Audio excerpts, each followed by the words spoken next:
Hello, I'm Bartling, and I certainly hope that you are having yourself today that sunnier, warmer day.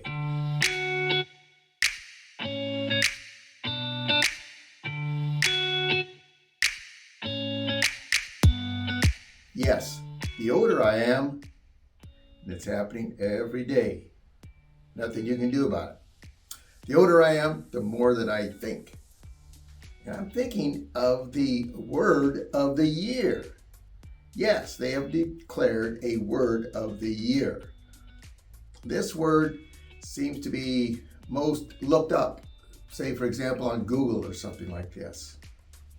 But according to the dictionary, this is the word of the year. The word of the year, you may think of a new word or that. That's what I thought maybe it would be. It wasn't. It was the word authentic. The word of the year for 2023, authentic. Not a very new word, is it? Let me share with you kind of a recipe, if I can, on the word authentic. First, let's think about it a little bit and some uses of it. I think of like an authentic Mexican restaurant. No, it's not Taco John's or even Taco Bell. It's El Sombrero.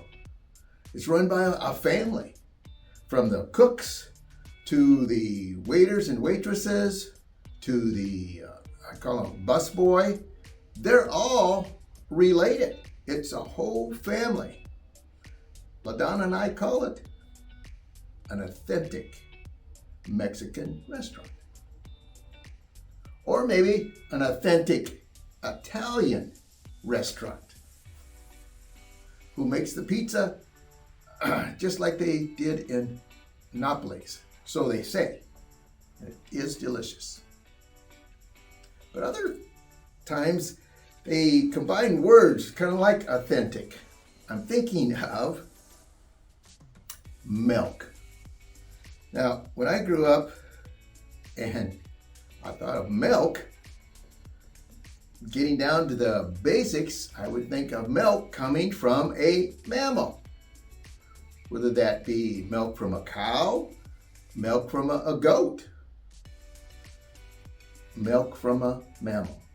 But you go to the dairy case, I call it a dairy case, but you go to the dairy case and you're going to get all kinds of milks that are supposedly authentic. They're authentic because they're organic. Soy milk, you name it. The list goes on and on and on. But they all use the word milk. Not quite authentic in this old mind. I think of sports and being authentic there. Some of you may grasp that I consider myself an authentic Kansas City Chiefs fan. Yes, back in the early 60s, I may have shared this before, but my father, Sergeant Major Bartling, he was 100% disabled because of World War II injuries. And so we couldn't be as mobile as maybe other dads would be, but we made sure on Sunday that we together watched the Kansas City Chiefs. And I've had some people say, why the Kansas City Chiefs? Well, we were in Nebraska. They don't have a pro team. Neighbors, Iowa, they don't have a pro team. The Kansas City Royals, their AAA ball was in Omaha, Nebraska. They were the Omaha Royals. So it just kind of a natural gravity that we became authentic Kansas City Chiefs fans. In fact, this old hat was bought back in the 60s. In the back, you can see the adjustable is plastic. It's no Velcro here. And believe me, there had been times when this hat came off and we'd throw it to the ground because of the Kansas City Chiefs, the way they were playing. In fact, their one saying, their logo for a while was Kansas City Chiefs were coming back. And they would do all kinds of promotions. Across from the stadium was a standard Amoco gas station. You go in there and they would give you these pom-poms and you'd fill up the stadium with these. Also, they had a gentleman that would run around the whole stadium, hardly had any clothes on. I don't care how cold it was. His name was George, and he had a drum. And George would play the drum at different times to try to get the crowd going. And of course, you could pick up a doll that, yeah, George had blonde hair, just like this, that you could be that. Different ways to show your loyalty and maybe being authentic, being an authentic fan. Now, sometimes we may think of things being authentic. We grow up with the thought that they're authentic and things change a little bit. So, if you've got little grandkids right now, you might want to set them to the side because I want to tell you about one particular character and how authentic they make the character. This is on Sesame Street. It's Cookie Monster. Cookie Monster. Now, if you watch Sesame Street, at different times you will see Cookie Monster gets to do what he does good best, and what he loves to do, that's eat cookies. He loves cookies. And so he'll chomp on those cookies and there'll be crumbs all over the place. Okay. Well, folks, Cookie Monster loves to eat cookies, but they're not authentic cookies. Ooh, big surprise. There's a special formula that they use, though, to cook Cookie Monster's cookies. You see, in the early stages of what they used, they actually stuck to Cookie Monster's hair and started to get him mad. So they knew they had to do some changes there. So the cookies that Cookie Monster eats is not authentic, is not authentic, the word of the year. I said I kind of had a recipe to share with you about being authentic. So let me share with you this. Now, I think being authentic, another one might be, well, that person is a real McCoy. They're the real thing. They walk their talk. And I think when we're looking for things that are authentic, we're not looking for them to be perfect. We're looking for them to, again, walk their talk. They really epitomize what they are about as far as their values in that. But it is a journey. You're not going to be perfect in being authentic. Because you know what? You wear a lot of different hats, don't you? Let me give you an example. I'm in the growth of being authentic. Am I authentic? No, I'm not. But I am moving towards being more authentic all the time. Because you need to be authentic to yourself and to your family. Let me give you an example I'm not proud of, but let me give you an example of trying to be authentic. It was back in the time when I was early with financial markets. And being one of the co-owners, there was, of course, the mixture of stress levels there. And being an entrepreneur, let me tell you, folks, these independent agents, we need to be tipping our hat to them. They are by far and away the most authentic insurance representatives out there, the independent agent. Because they have to use their skills on many, many levels versus the captured agent, the environment that they came from. But like I said, I had just shortly joined financial markets. We were in the midst of selling our home and I was going to Minneapolis to see our son, who was going to college there. And I had some deadlines there. And at the same time, I was wearing the hat of being a student I was finishing my master's program. I had started my master's program in Augustana in Sioux Falls and was completing my master's program here at National American University here in Rapid City. Well, there was a paper that was due. And I had started my thesis in Augustana on loyalty,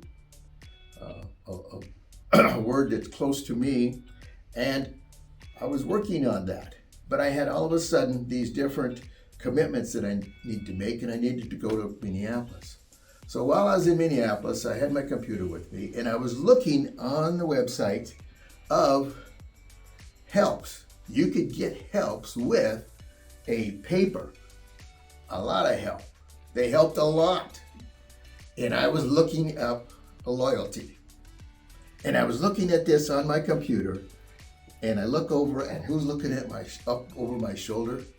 But there was my son, Justin. And he asked me, "What are you doing?" And I said, "Well, I'm looking at this, and I'm mumbling and doing all kinds of things." He knew what I was doing. So I immediately shut the computer down. Didn't do any more looking there. And the paper was due. Real short deadline. So when I went then to class, I went to the professor at a break, and I said, "Professor, about the paper that's due."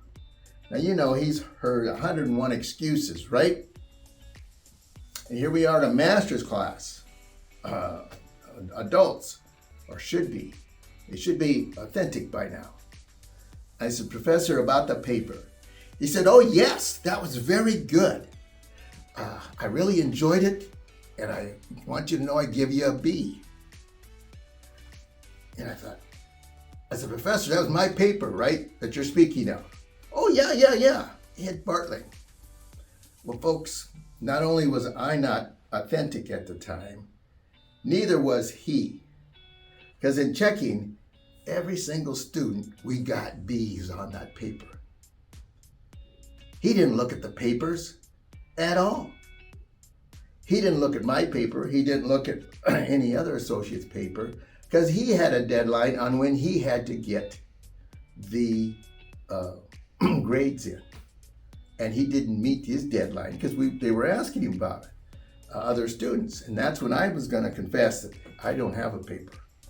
And he said that he had, now it wasn't a final grade, the paper at all. It was part of my grade there. But in that journey of being authentic, folks, I really failed, particularly with someone that was close to me, a family member, my son. I wasn't being authentic. Taught me a big lesson there. The recipe for being authentic, I think it's kind of simple. It's called keep it between the lines. Keep it between the lines. Do you remember yourself? I know a few years back. Or maybe your children or your grandchildren. When they started to color, they had the first coloring book. And maybe you just had the Crayolas of just 8 different colors. And you started to color the coloring book. And what's one of the things that maybe you told them? Keep it in the lines. Keep it between the lines. And when they first started some of those drawings that you put on the refrigerator, maybe they weren't so good about keeping it between the lines. But they started to progress, didn't they? They started to progress, and boy, they had things of beauty that you put on the refrigerator. Later in life, for that child or grandchild, they needed to learn how to drive. And one of the things that you told them, maybe your spouse, maybe their grandparents, was keep it between the lines.